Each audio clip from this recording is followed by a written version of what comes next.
Welcome to the Barrels in Business podcast. I am your host, Jade Green, and this is the podcast for beach-loving, barrel-chasing business owners. In the next hour or so, I plan to give you as many tangible tips on how you can grow and build your kick-ass team, scale your business, and live the epic life of your dreams. So stay tuned while myself and my guests bring you all of the best.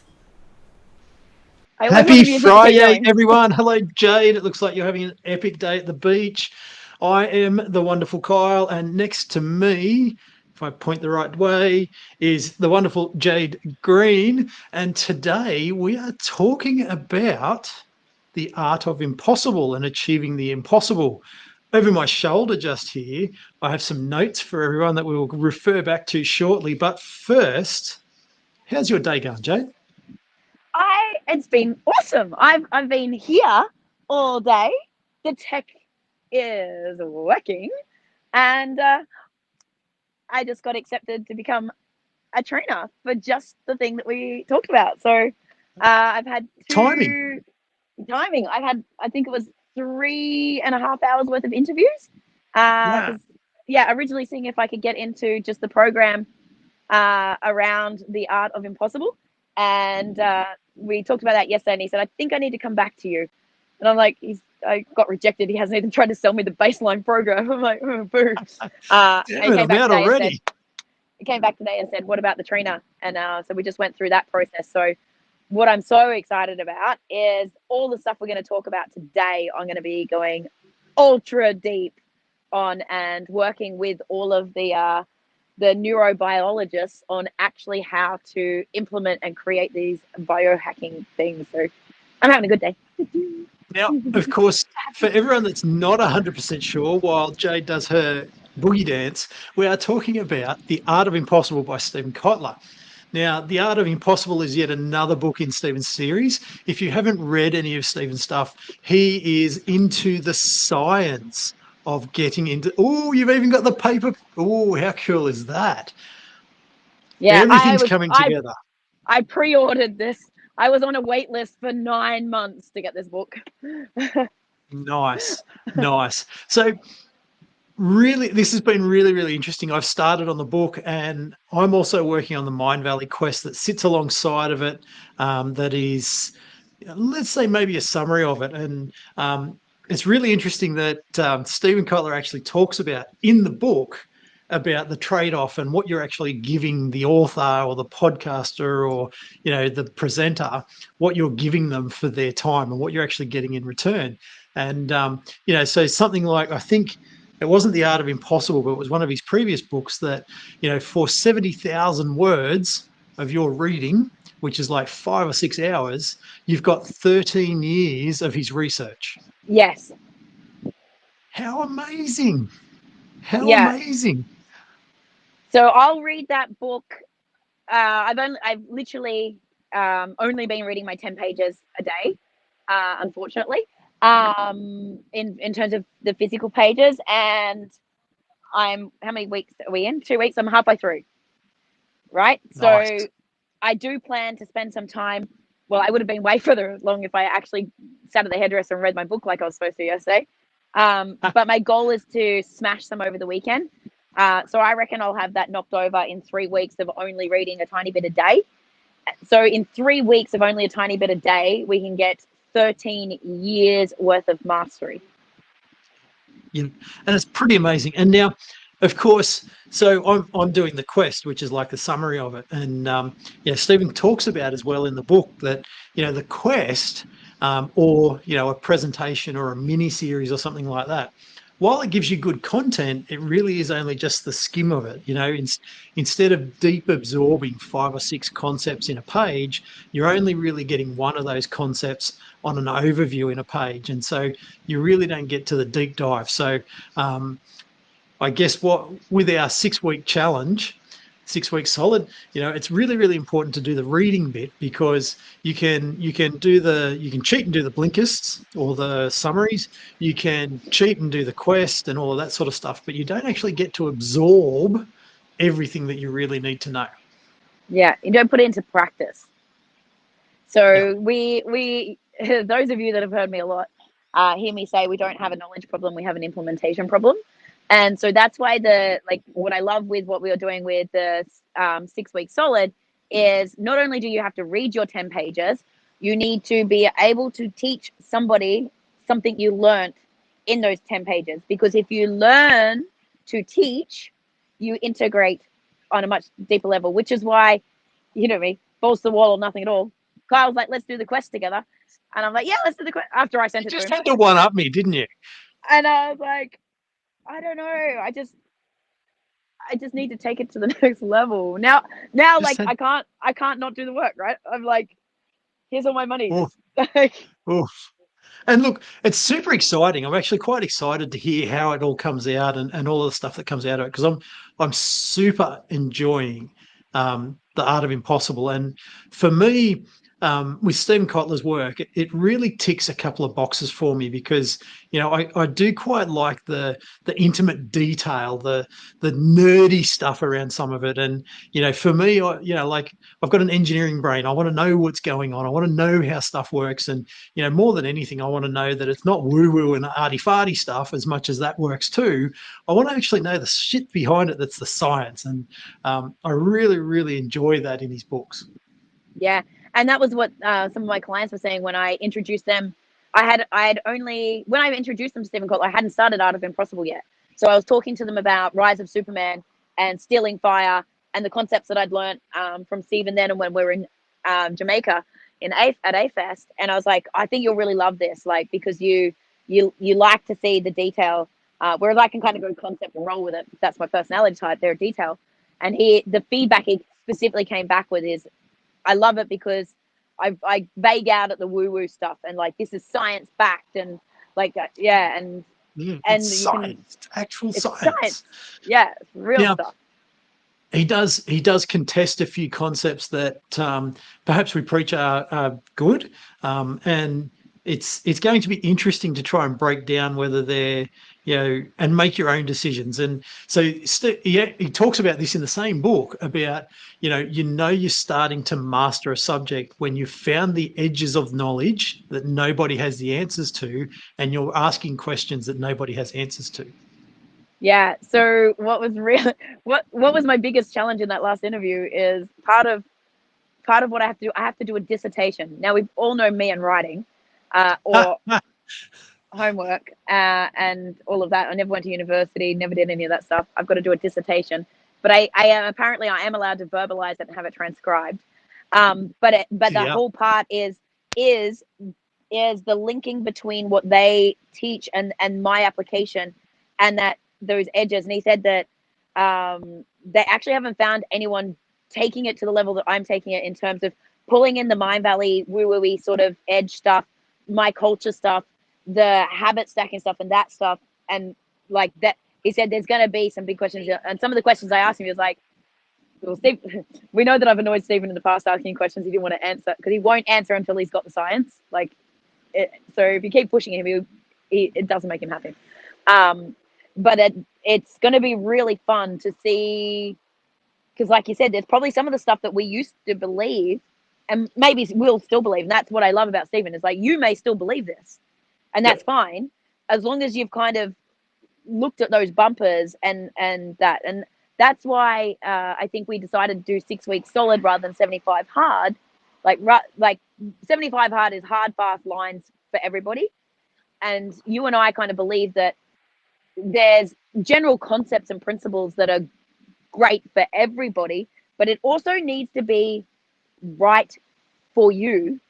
And most importantly, it's got to be your intrinsic motivator, because if it's just the extrinsic, some of the A-type personalities, and I think the people that kill it at 75 hard are the A-type that will push through no matter what, even if they don't necessarily believe it, just for the tick. And then it doesn't really feel good, does it? Like, whenever you may have achieved a goal that you've busted your ass for, but then you achieve it and it kind of feels empty, because you were doing it because of the wrong thing.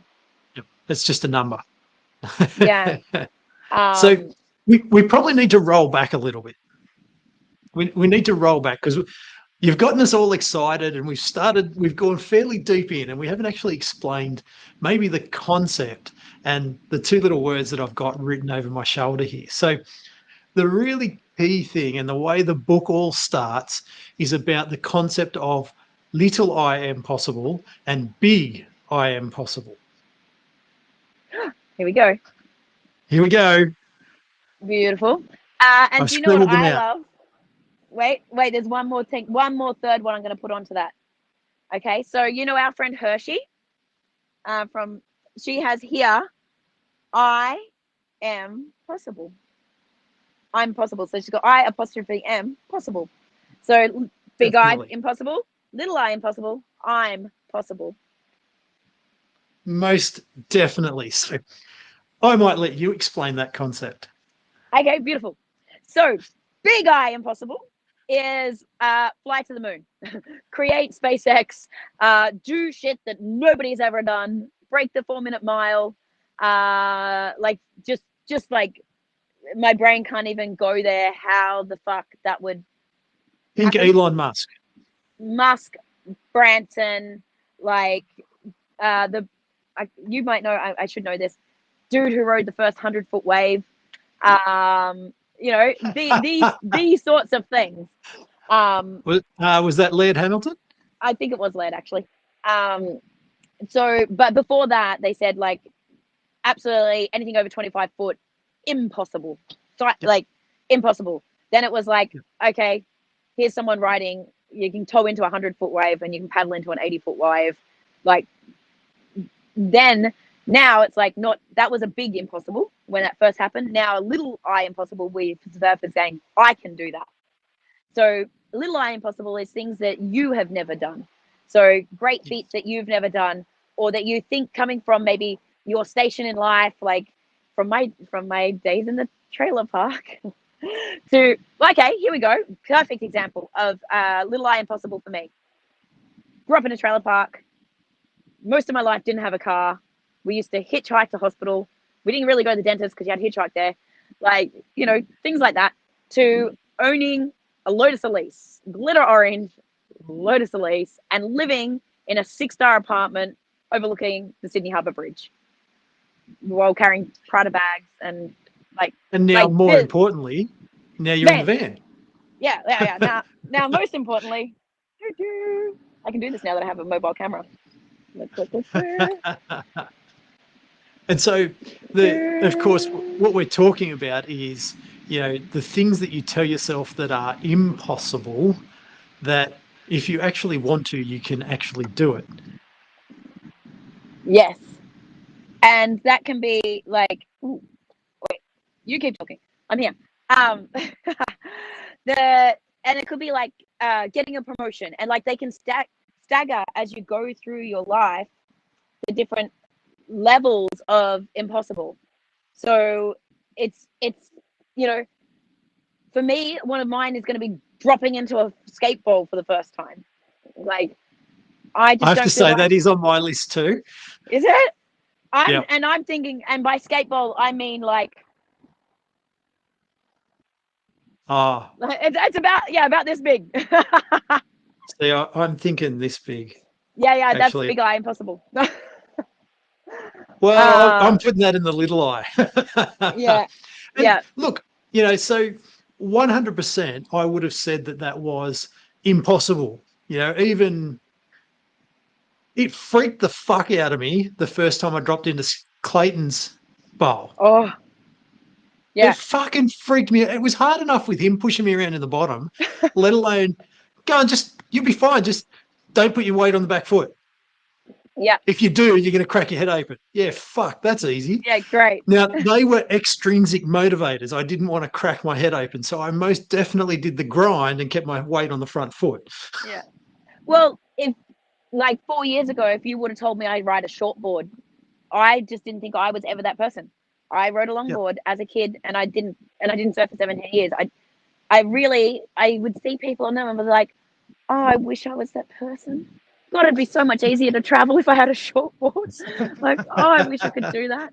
Like, and the thought of like the board that I just showed in my van that's 5'7", 27 liters, and when they lent it to me, and surfing Stradbroke Island, like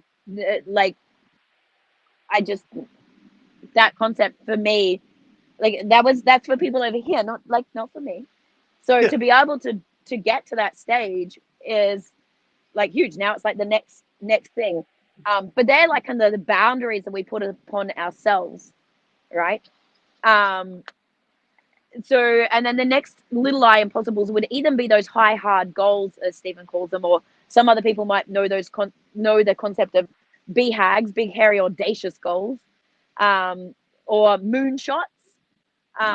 Moonshots or star shots. Like moonshot may feel like it's like even too far, but if we look at that, it's like, okay, cool. So if you can prove, I think if you can prove yourself that the I apostrophe am possible, so I'm possible, dropping into skate bowl, riding a short board, like maybe winning a client at a certain amount, like starting to give yourself those self-belief with the little mini I'm possible, to give yourself the confidence and the proof that you can move to the small I impossible. You don't ever need to shoot for the big I impossible. Like that's not, like not everyone in the world can do that, because the world won't spin if that happens. We need That's some mere right. mortals. Some of us need to And be it's content with being mere mortals. well, look, so the key thing is though is that anyone can if they want to.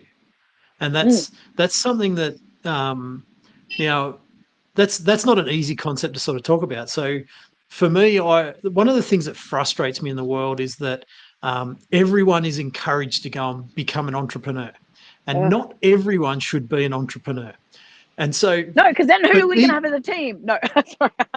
well, absolutely, but not everyone should go and be an entrepreneur, because they haven't necessarily got the curiosity, the passion, the motivation to drive you to do it and to get through the days where it's just grind, grind, grind. But also, it's okay, like if your motivation is in some other area.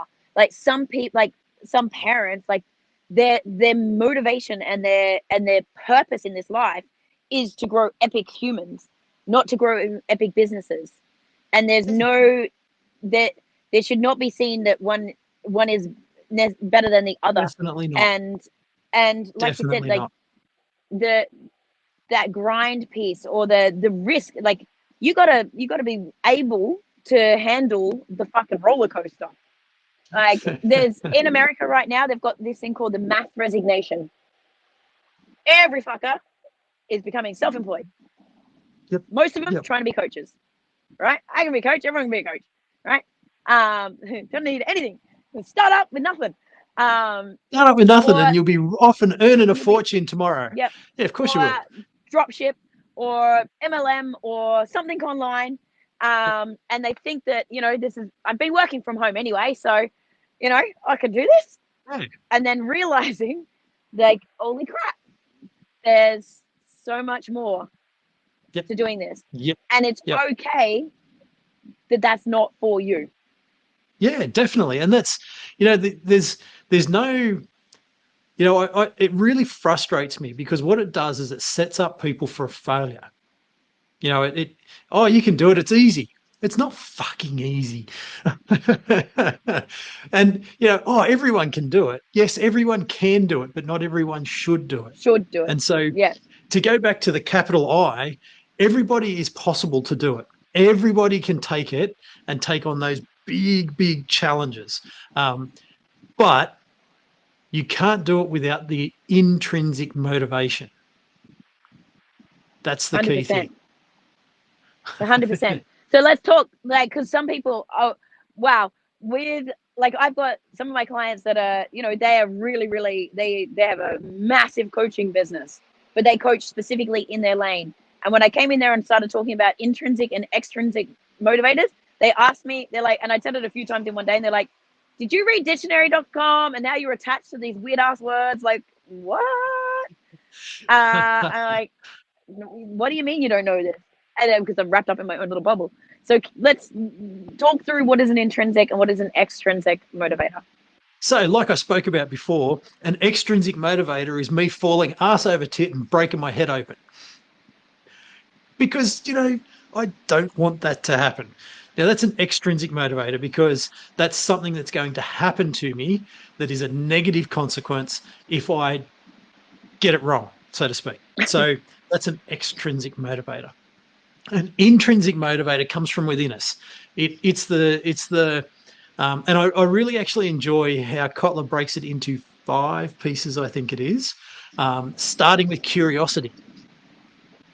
So curiosity becomes passion, and passion becomes motivation, and motivation becomes, damn it, I just failed the interview. So, I was reading it starts comments. with Sorry.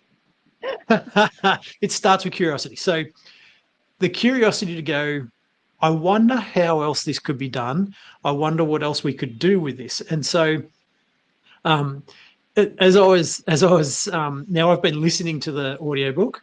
So as I was listening to it last night, and I was walking down the hill behind me up here, in watching the sunset over the beach, and I was really, really enjoying that moment.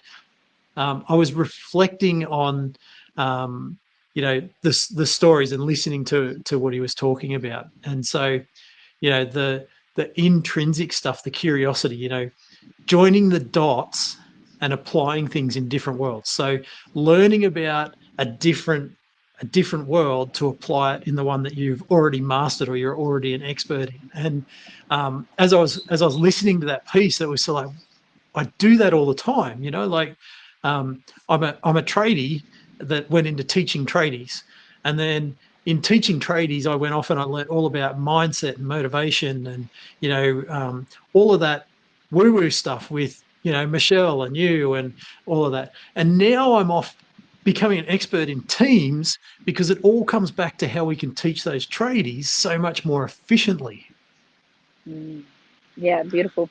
I'm gonna just give another example on the extrinsic, intrinsic. So extrinsic, like if we look at Maslow's hierarchy of needs as well, right? A lot of the extrinsic motivators come on the bottom part of the pyramid. So we think that money is a motivator, right? And that can be that's an extrinsic motivator.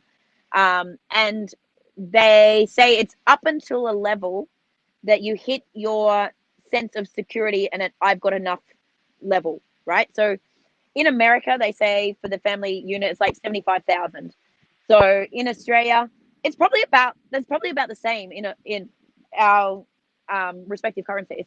So the thing is, once someone gets to 75,000, if they're happy and content at that level, unless they really have money as a driver because it's to the means to an end to get other things, giving someone more money isn't necessarily going to become the motivator. And so there's going to be another podcast. I recorded it this week, so I won't go into too much detail on this, with Angela Lauria. It'll be on the barrels one, but I'll repurpose it over here. We go into a real detail on that because she wrote the book, Make Them Beg to Work for You. And it's a big extract on that. But just the principle is, and people have probably found this, like you get paid to do, like you get given a pay rise and you think that's going to make you work harder or make it feel better to do more hours, but you actually just resent it, or it doesn't actually make you want to do more. So it's really important that's a really, without going too deep on it, it's really important that the extrinsic pressures on money eventually stop the drive. They're a negative to the drive. So when you're overcommitted on financial stuff and you're trying to drive to meet the external pressures, eventually it all falls apart anyway. Oh, there's the exact definition. Extrinsic, external pressure, external motivators, external pressure, external things. Intrinsic, internal. So it's based on our own personal interests, our own curiosities, our own desire to learn or challenge, or our self-expression when it comes to creativity or autonomy. And that's the top part of the Maslow, right? The self-actualization side of things is where the intrinsic comes in. Oh, you said that just like Michelle when you said that. It's so weird because I've never said that. I've never done that before. I'm like, where'd that come from? Thank you, Michelle. Thank you, Michelle. Michelle Crawford, everyone. Michelle Crawford. Let's make sure that we give Michelle. Being more human. And that was amazing because you came out exactly the way Michelle says it. So that was, you don't just share the birthday. I know. I can't believe, like, I literally had training with her. I think it was like just after our birthdays, and I'd forgotten it was our birthdays. It still blows me away that the two of my favorite girls in the world both have their birthday on the same day and both work in the same place. And I would actually say both are probably my moral guiding star at times as well. So I think I'm a little bit concerned that I'm the moral compass. No. I've got Kyle two for a reason. Yeah. I'm only the catalyst in both in two runs. So the impossible is all to achieve it is all about having the right motivation to achieve it, and whatever that happens to be, whether that's a big I impossible or whether that's a little I impossible, it's all about having the motivation to get you through the days that you just need the grit. So that's a really interesting thing to sort of explore. I feel like I need to take a breath for a sec. Take the breath. Take the breath. Let it wash over you. Beautiful. Now, the steps to achieving it are actually really, really simple. And I really like the example of writing a book, because everyone would say, I couldn't possibly write a book. And I was talking about the 70,000 words in a book, and that's 13 years worth of experience and all of that sort of stuff for Steven Kotler. And it actually made me sort of reflect on some of the technical work that we do. Now, it's not uncommon for us to write a 70,000 word document for a report for a customer. And some of them actually extend out to 140, 150,000 words. So, like in the course of like a 2-week project, I can actually write a book. Like I have to write a dissertation for this certification. I'm freaking the fuck out. And so it's about breaking it back down, isn't it? So, everyone goes, oh, fuck, I couldn't possibly write a book. And for me, I reflected and went, well, actually, I probably do that on a fairly regular basis. So then, the next chunk down is, well, you've only got to write 30 chapters. And, again, you might go, oh, God, 30 chapters. So break it down again. Write 250 words every single morning. Yeah. Now, I've already spoken my 250 words in the last, 5 minutes. So it's not hard to sit there and write 250 words and break it into very, very small chunks. And that's the key thing, is that the small chunks are the habit that stack together to get you to that impossible. And the thing about the small chunks is about being able to see the momentum. So that's one of the key things in being able to create flow and achieve the impossible. Is you need motivation, which is one thing, figuring out the intrinsic, extrinsic, core motivator, the why you're going to do this thing. Then if you don't have the momentum, if you can't see the momentum, then you get bored and you can procrastinate.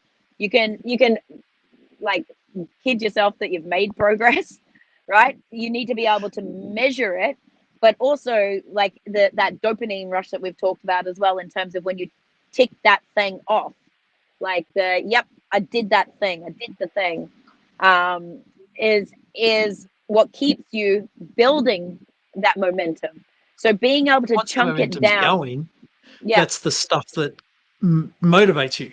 Once you've done that little bit of grind and gotten the momentum going, it's the preemptive dopamine hit that keeps you motivated to keep doing it. So and then that's all comes back to habits. And if I refer back to our 6 week solid, that's what we're focusing on, is developing good habits that support achieving the impossible stuff.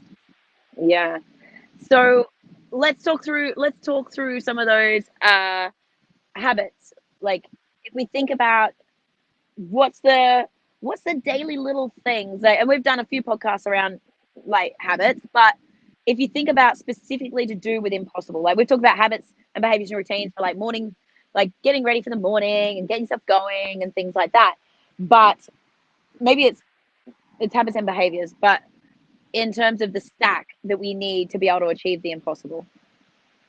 Definitely. So it's firstly about breaking it into what are those chunks to create that as a habit. But we've got to support the habit with rest as much as anything. And you and I have done a podcast on take some time out and just go bloody surfing and all that sort of stuff.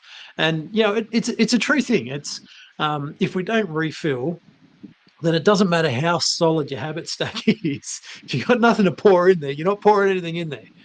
Yeah. Yeah. And so one of the key things around the impossible, so the key to impossible is flow, right? And you've heard us talk about flow. So actually we probably haven't really described flow to the people before we go into how to do it. So how would you describe flow?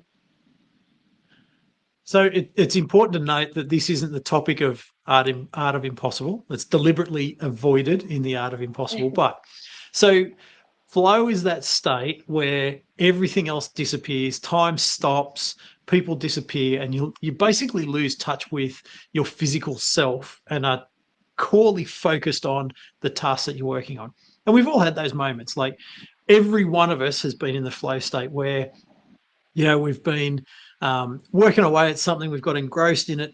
All of a sudden we look up and it's totally dark around us. All we can see is the lights that are in front of us.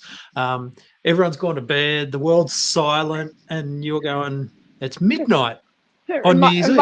Remember my house when I lived by myself, my house every other night. Oh, fuck, it's really dark around here. And yeah, so that happens often. Yeah, everyone gets into that state. Being able to tap into it deliberately is exceptionally hard, or is a little I impossible. Yeah, beautiful. So flow is really about the skills challenge balance. So and I only learned last night because I haven't read the whole book yet, but I was watching the Mind Valley A-Fest Tallinn talk, and 4%.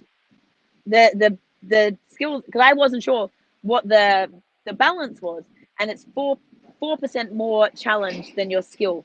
But the problem is, even with a lot of people that are peak performance programmed, they try to jump, and this is what stops them from achieving the impossible. They might get some good performance results, is they go for 20%, 40%, like way too far past their actual skill set. There's you, me, balls to the wall or nothing at all. Hence all the broken things, always, right? And this is the number one thing that I want to learn. I said to them in my interview is, I need to understand how you figure out what 4% is. And he goes, don't worry, we've got a neurobiologist who's going to teach you that. And I was like, fabulous. I'm like, because how the fuck do you figure out what 4% is? But the flow is like on geek it out as you say all of that stuff. I know, and I'm like, I'm pretty excited. You can tell. But finding that balance. But if you just look at the basics of it, I say the flow thing is about where you are completely focused, where time either speeds up or slows down to suit what you're doing.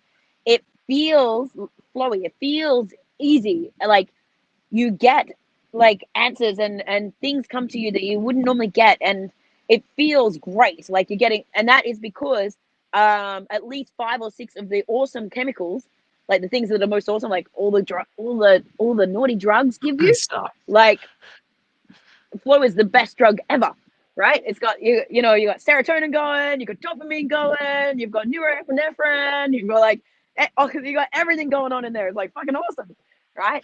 So that is what flow is. So that is a key component, and the reason why. Just pause there for a sec.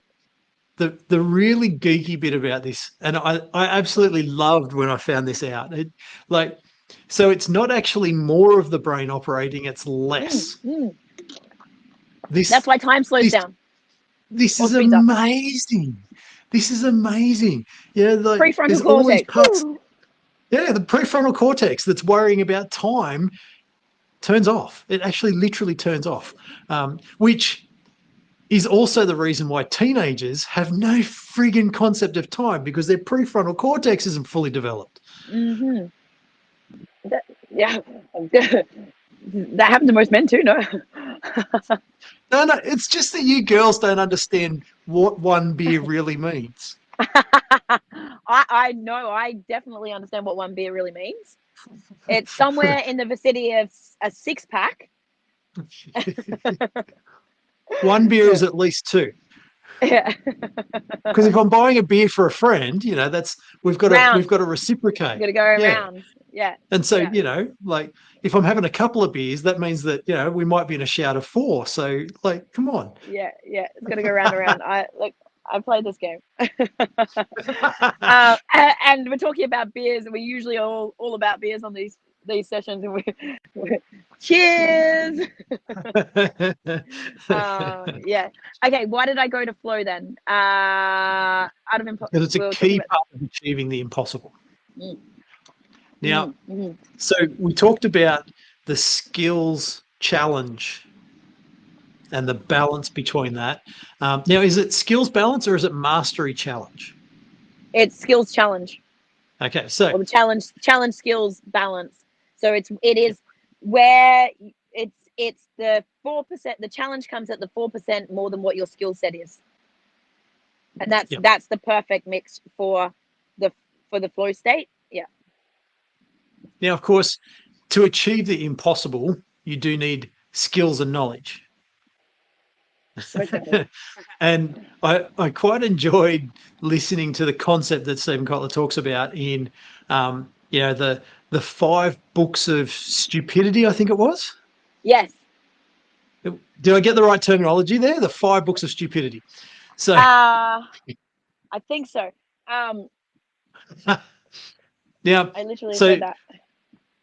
Essentially what he's talking about is that if you want to start to become knowledgeable, what you can do is read 5 books. And the first book should be the most popular one on the topic. And the 5 essentially books are stupid. Stupid, that's it. 5 books of stupid. Yeah. And so that first book, and even into the second one, is only about learning terminology, concepts. And really, after reading the first one and the second one, you probably don't know anything. You might be able to have a conversation. And so then the following books are all about building on the terminology and laying the foundation so that you can go and ask smart questions. And, you always talk about, can we ask a better question? Yes. There's no stupid questions except for the ones not asked. And can we ask a better question? And the quality of your life is a direct correlation to the quality of questions you ask. Yep. And so really those first 5 books are only about being able to ask questions and have intelligent conversations with people that understand this stuff. But that's really the first step. And it sounds like such a cliche, I want to do something, so go and read a book. Well, yeah. It's actually 100% the first step. Go and read about it. Go and learn about it. And a lot of people might go, well, 5 books are impossible to me. Yeah. And that's, again, back to our 6-week challenge, 10 pages a day. Just 10 pages a day. It doesn't matter how quickly you achieve this. You don't have to do this in a week. Yeah. And it really depends on how important this thing is to you, right? So other people go to university for years and could get the same knowledge from 5 books and a bunch of questions, or more importantly, realize I don't really like this topic. Yeah, absolutely. Imagine you read 5 books, imagine you read 5 books on every subject or everything you were going to have a crack at. Like half the things you wouldn't have a crack at it because you're like, oh, that just would have been a waste for me. And like the books don't have to be super long. I think one of he talked about is it could just be a white paper. Like it may not be a full book. Like it could be a white paper or somebody's dissertation on the subject. To I joked because I was gonna last time I was at Mind Valley, I thought I was gonna write a dissertation on overcoming my soul-sucking search for significance. And now my first dissertation is going to be on flow state and achieving the impossible. Oh, maybe that's the thing. Maybe the overcoming soul-searching search for significance is my small I impossible.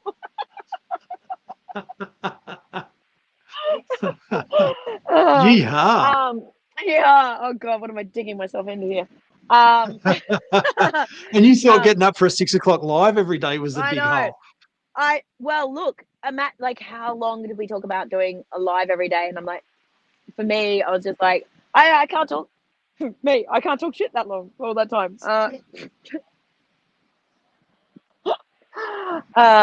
Yes.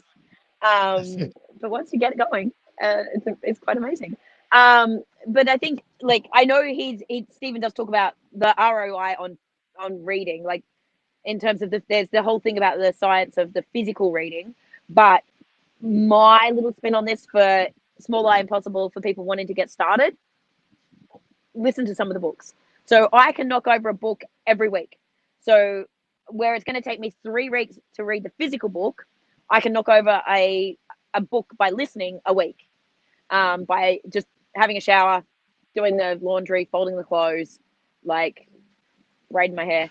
That's a big hack, isn't it? Like, I know Steven Kotler is fairly opposed to it, but really, in our really busy worlds, and if we're trying to get ahead of things, the easiest thing you can do is do something. Yeah, something is better than nothing. And I think for me, like a lot of the people that are taking on Steven's stuff is like they've mastered a lot of the early stage things, and they're ready. Their appetite is ready to take that next step. So what we're saying here is, like, meet you where you're at. Like, give yourself permission to be wherever you're at, and rather than go, that's too far for me, start with that stack. Like, start doing the audiobooks and try to smash a book a week, because some books are only like 4 hours. Like, I think the average book's 5 hours, and you'd be surprised where you can find 5 hours of listening. If you commute, if you're in one of those places in the world where you're still allowed to drive a car more than 10 kilometers, actually, if you live in Sydney and you're going 10 kilometers, it's going to take you an hour and a half anyway. What are you talking about? You're allowed to go more than 10 Ks. Yes, but our LGA right next to us just got locked down last night. So my dad and the lovely person who left Sydney and caused that lockdown decided to go and have lunch in my dad's town. So yeah, amazing. So that's not awesome. So I can still drive at the moment. But I actually don't commute very far. Driving thing, the walking thing, like, so last night I was out on my own, so I just had the book on last night while I was walking, and I think I probably chewed up nearly an hour of the book by the time I sort of got out and done all of that. So very quickly you can chew up a full book.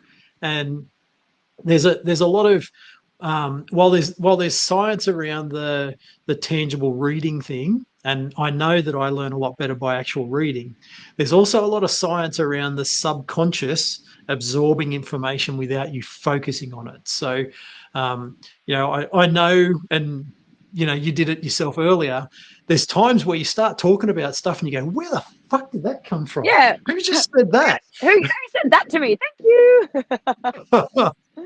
And it's those moments, and I was doing it last week where I was listening to Art of the Impossible as I was going to sleep.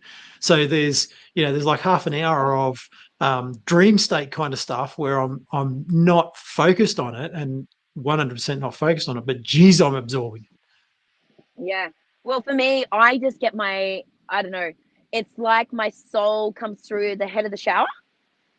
So I just get in the shower, and if I'm like actually relaxed and I'm listening to things, my ideas come. And I don't have a shower screen anymore, like, because I've got a spa bath shower. Whereas before I used to have a shower screen, and I used to keep a whiteboard marker in the shower so I could write on my shower so I didn't forget the ideas. So I suppose I can write on the tile. I don't know about that. I reckon I'd get it in the grout. That'd be all sorts of, I've got a spare whiteboard. I might stick that on the tiles because there's a spot that doesn't get wet. Yes. So because I literally had ideas in the shower, I was listening to the book the other day. And I'm like, fuck yes, that's going to go in my program. And I got out of the shower, my phone rang and something else. And I went to the shower. I'm like, I had this really, like, I was like, oh my God, how have I never thought of this before? This has to be in the program. This is amazing. And I can't for the life of me remember what it was. No. Damn it. I was like, it was so frustrating. It happens to us all the time. And, you know, I think sometimes you've got to let those ideas go and come back to you. And when they come back to you, they'll be a lot more solid. And, you know, we've talked a lot about the visionaries of a business and the creatives of the world, where, you know, you walk into a room and you've got an idea and you use 10 words and you think everyone should totally understand that concept, when what's really happened is exactly what you said, is that you've had a light bulb moment, it's disappeared, it's finally come back to you, it's been chewing away in the back of your mind, it's been chewing away for 3 months, it's fully developed, and you've used 10 words to talk about 3 months worth of work. Yeah, you know all the context. Nobody else has any idea of the context or what the hell you're talking about. It's crazy person. Yeah, crazy person. What is the relevancy of this? Yeah. And why is he talking so fast and excited about it? What the hell? How many coffees has Kyle had today? And so, you know, for me, I really try not to get too attached and too frustrated by those sorts of things, because I know, you know, once you've let it go, it's coming back. If it's a concept that should work, you know, your brain needs the space to join the dots like no one else can do, so that you can bring it back as a fully developed concept. Oh my God. Your brain, no, I was going to say brain on cocaine. It's not brain on cocaine, brain on psilocybin. So Steven, in the Mind Valley talk in Tallinn, he has a picture of your brain, your normal brain, and like the dots that it's connecting, and then your brain on psilocybin, which is the magic mushrooms, people, and all the connectivity, right? And it's like, holy crap, that's why people feel like they're getting to this other level of consciousness and connected to things. But it's the same thing you can do with certain types of meditation, and it creates the same brain patterns, but it's also what happens when you're in flow state. So you don't need the drugs. You don't need the drugs. You don't need the drugs. It's just about getting to that flow state. And that's the interesting thing about flow, is that that's where you're joining all the dots that you've been putting, you know, like you've collated some random information here, there, and everywhere. And now what you've got to do is you've got to join all the dots to make it all come together. And, you know, a part of having the downtime is giving your brain the space to be able to make those. It won't necessarily be conscious for you, but it's giving the space and the recharge so that those things can actually happen. Yeah. So I am dangerous when I have space, but it's the thing that I don't know why I'm so scared of it. Sometimes, like, ooh, where'd that come from? Okay, just admitted I'm scared of space. We all are, wonderful. aren't we? Wonderful. Yeah, I'm scared of the voices in my head. But yeah, like I feel the space, and I'm able, there's stuff that I can do in terms of connecting dots. Like if I'm doing things for you, you know, I can channel, I can pull it all together, bang. If I need to sit down and problem solve for you or another client or Charlotte or someone else, I can do that. But when it's on me, as I've always said, I need someone to me. But shower, driving, like poor Kay, when I drive, she knows. And Andrew's like, Andrew answers the phone, it's like, let me guess, you're driving. He goes, you only call me when you're driving. I'm like, well, I need to bounce this idea off somebody. The other night, he's like, what are you doing? And I'm like, what? He goes, what's that noise? I'm like, I'm running a bar. I'm in the bar. And he's like, seriously. I'm like, well, you're my person. You're my person to brain dump on. I've got to ping this off you. Yeah, I need a sounding board right now. But the ideas that do come, like if you can figure out, like if I do get stuck, I do know that if I go and sit on the floor of the shower, and because I've given myself that space, and like no distractions. What we were talking about this morning. There's no binging. There's no dinging. There's no vibrating. Like the phone isn't bright. Like my phone doesn't have sound. It doesn't vibrate. And like, it's totally acceptable for me not to have to answer something. And that is that. And I think because I am a water person, like that water component taps into my soul. There's a whole, I think the sensory side of things, there's a whole lot going on there. But that's where I can go solve the problem or come up with a creative idea. And that's the other part of impossible. You can't have the achievement of impossible without creativity, because you need and creativity is relevant to you as a person, whether you're a creative artist, creative writer, creative whatever, or just creative problem solving. Those dot connections, and being able to figure out how to cultivate your state and figure out how do you get yourself. So I think you've known, like for months and months and months, I've been trying to build this back end program of mine, my monthly reoccurring back end for my clients that serves since I visited you, wasn't it? Yes, right. And like, how can I serve without like giving absolutely everything of me and having nothing left in the tank? And I've been sitting on it, and I'm going to lead to the next thing. I need pressure, which is another part of the flow and impossible, to be able to perform, to do that. But I was like, I kind of left it to the last minute. I specifically booked a meeting that I was going to have to talk about it, to put myself under the pressure to go, right, this is the deadline. And 18 hours before, I still didn't have this thing mapped out. And I was just like, it'll come. And I went and did yoga. And while I was sitting there in pigeon pose, I was like, fuck, notepad. Ow, pigeon pose. And I like, boom. Yep. And I'm like, oh my God, I'm stoked with that. And just so you know, the shower thought did come back. Okay, it did come back. I was like, yes, that's what it was. But the other thing, the fear, we didn't talk about the fear. Like, I think for me, I don't know, I need things to be last minute, like on the button. And that's kind of when I kick into gear.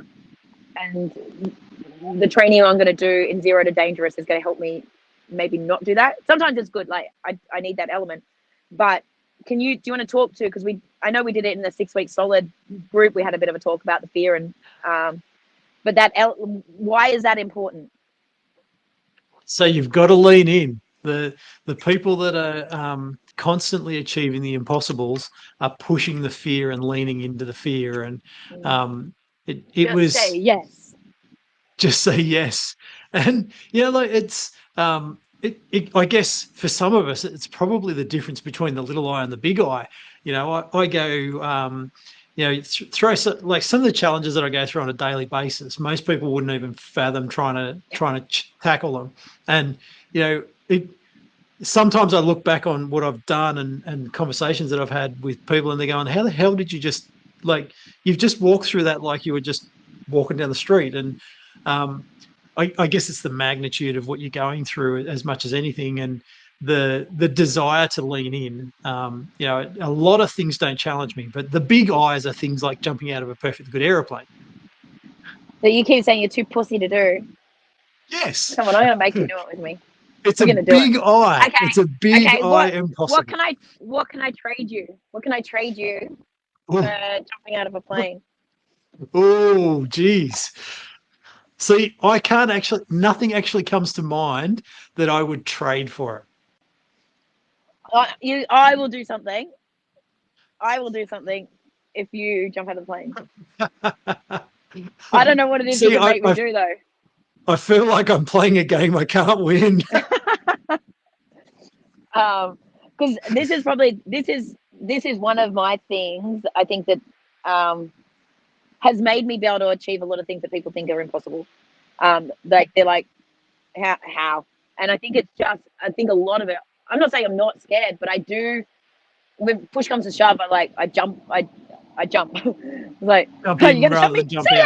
jump out. Yep. I'm out. Yeah, there's certain things that I have irrational fear of, I suppose. Or not irrational, sharks are real. But Oh, maybe and that's it. I've already done shark dives, so I just wasn't. I Hmm. wasn't. I wasn't a surf. I wasn't surfing then, so it wasn't. Ah, Yeah. I'll, So I'll take you paddling in Newcastle Harbour around the sharks. that Even could that be doesn't worse. actually inspire me to jump out of a fucking aeroplane. I like, ugh. Um, but I do have this, like, someone's jumping off a cliff. Like when I was in Hawaii, there was this giant cliff, and someone told me it was the best cliff to jump off of, and I got there and there was nobody jumping off of it, and I'm like, well, I don't know where to jump. Like, and I've come all this way now. Like, I think I was on Kauai, and I'm like, and then these young kids come past. I'm like, you know where to jump? And they're like, yeah, we've jumped here before. And I'm like, they're like, we're gonna jump. They've got flippers and that, and I'm like, all right, I'll jump with you. And my sister-in-law's going, you're gonna, like, I mean, this thing's fucking massive. Not only that though, it's a 10-minute swim back to shore. So that's why the kids had flippers. And they're Damn like, it. we'll give you a flipper. It didn't fit. It was fucked. But it was. I was just like, and she's got a video of it, and I'm like bomb dive, like, she's like, I'm gonna fucking jump off this cliff. I'm like, jump off the cliff. Note to self: don't get over. I did a backflip off of the rock at Waimea, and I over rotated and not. I was all by myself and like full back slam, knocked the fucking wind out of me. And I'm like, and the guys were like, do you know how close your head came to hitting that rock? Like, yeah. Know your I'm limits. only thinking Know your pain on limits. all of that. So Yeah. I reckon fear is probably one that we need to break apart in its own little story another time. But, Okay. you know, Stay I tuned for reckon fear. stay tuned for that one. So today we were talking about impossible being big I am possible or little I am possible. And you are capable of both. No matter who you are or what you are capable of both. To achieve that, there's a whole heap of things that you need around knowledge and skills and all of that sort of stuff, which, again, anyone can acquire for whatever you want to acquire them for. So that's a really key part as well. Really cool to think of it in those sorts of terms. All of the stuff around fear and intrinsic, extrinsic motivators and curiosity, passion, purpose, all of those sorts of things are not just woo-woo concepts, but science. I know science. It's because of the chemicals. There's different chemicals get released in your brain based on each of those levers. That's what it's the biochemical. That's why the neurobiology with the brain comes in. So there is actual science behind doing those things and creativity. And like when you actually get autonomy, and when you are looking at the motivators, when you look at the fear, that what happens on the back of that. It's it's all super amazing stuff, and as you can hear, Jade and I are very, very passionate about it, and I've thoroughly enjoyed immersing myself in the whole idea, and I'm sure we will come back with some more stuff on this, particularly around the fear thing. The fear thing's so big to talk about, and why it's so important. What's really interesting is, remember the first couple of days, I was like, oh my God, like I love Steven Kotler's work, but fuck, this book's hard to read. I was like finding it. I was like, and now you're going to write a dissertation. And now I'm going to write a dissertation about it, because next minute I'm like, oh my God, I'm in. Yeah. So like, moral of the story, don't give up on the first few pages of the book. Yep. On any book in general, like give it a crack. But yeah, that was an interesting thing for me. And the final piece is that habits are super important to achieving those sorts of things. So whatever your beliefs are around the habits and the habit stacking and whatever methods you're using, you can achieve the impossible. I'm possible, but you do need the habits that support you to do it. And the mic drop moment that I'm going to offer, that both Jade and I are particularly terrible on, you have to rest as well. Does going Yes. surfing for 4 hours count as resting? Is that what you did today instead of turning up to your call? Yes. Yes. Excellent. Yes, it does. It certainly does. There was a few waves this morning. I didn't get them. But 100% you cannot pour from an empty cup. And if you don't create the space, you cannot, I lost us. Where'd you go? There you are. Sorry. We're I still clicked here. a button. You just can't create the brain space that you need to be able to connect the dots. Yep. So as we end on a Friday, where hopefully most of us have some space to go and refill our cups, have some rest time, some downtime, switch off from our technology and all of those sorts of things. This is the Team Engineered Podcast. Hopefully, wherever you're finding us, you can subscribe. So there should be buttons down the bottom. There should be buttons up the top. And you can catch us on our website. We talk all things teams, leading yourself, leading your teams, leading your business, wherever that happens to be. And if you get anything that you think is super cool out of what we've just said, hopefully it wasn't just all noise and you'd love to share it with anyone around you, please share it as much as you possibly can. We're both, Jade and I, are both on a mission to impact as many people as we possibly can. And that's a story for a whole other time, but we'd love for you to share our noise with whoever you think it is, whoever you think can love it, I should say. I think I finally run out of words, Jade. So I'm going to sign off there. Thank you so much for a wonderful talk. I can't wait to talk more about it as you get into the course. Me either. It's going to be so good. Thanks, guys. Enjoy Bye, the rest everyone. of your day. Bye. Thanks for tuning in to the Barrels and Business Podcast.